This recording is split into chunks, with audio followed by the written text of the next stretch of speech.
Day 6 series Dasara special Shri Lalitha Tripura Sundaridevi అవతారం.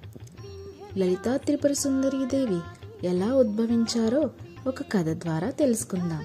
కోరికలకు అధిపతైన మన్మధుడును శివుడు మూడో కన్నుతో భస్మం చేసినట్టు ఒక కథనం ఉంది.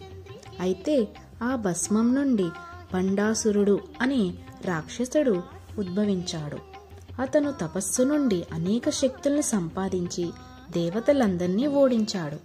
అయితే బండాసురుడు బలాన్ని తట్టుకోలేక దేవతలందరూ భగవంతుణ్ణి ప్రార్థించగా అప్పుడు నారదుడు దేవతలందరినీ ఆదిశక్తి అయిన అమ్మని ప్రార్థించమని సలహా ఇస్తాడు.